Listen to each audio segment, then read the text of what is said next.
Hi YouTube, this is Darkon633, and today I'm bringing a review of the Star Wars Force Awakens 6-inch fin, the Jakku version from the Black Series line. Now, I wasn't initially going to get this figure since I was actually going to wait for a later on version of Finn if suppose he's going to be a Jedi and so on. We don't know because a lot of the information is very hazy when it comes to the movie in its entirety due to the fact that the movie hasn't obviously not aired yet since it's going to be premiering in December.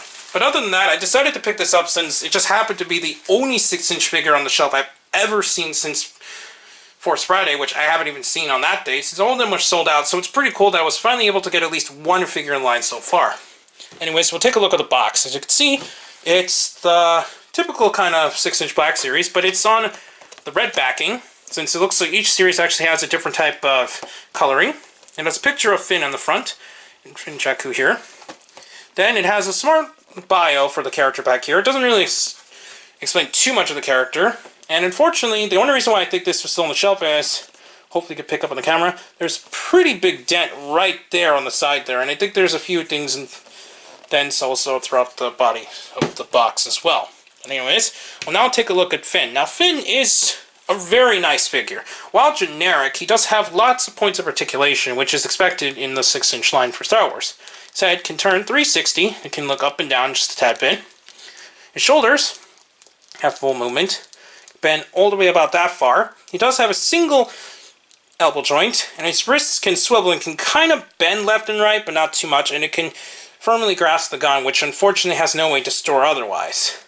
He does have an abdomen point of articulation, but it's rather tight on mine. It can kind of bend back and forth, as you can see there. He does have full hip movement, but it can kind of only go that far, so it gets kind of stuck due to how tight the joints are. He can swivel up on the top of the leg. He does have double jointed knees, and he does have ankle pivots. So that's really cool and really great for articulated 6-inch line figure. Now, a 6-inch line is definitely a line more suited for collectors, though kids can buy that too since it is a part of a action figure line and so on. Though the only thing about it is that these figures are roughly around $20.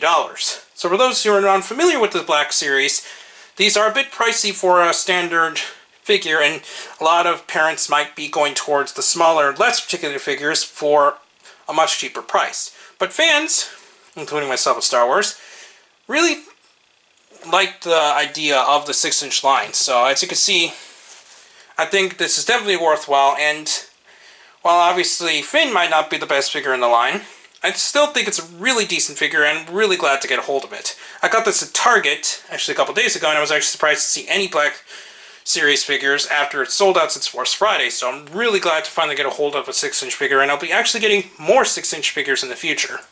Anyways, please comment or subscribe, and check out Hirotaku and the Gideon blog for all your latest in Star Wars news and more. Also, please check out me on Twitter under Darkon633. And please check down the other channels down below, including the WW Podcast and the various other friends' channels. I'll be seeing you soon in the future, YouTube, for more Star Wars reviews. Anyways, goodbye.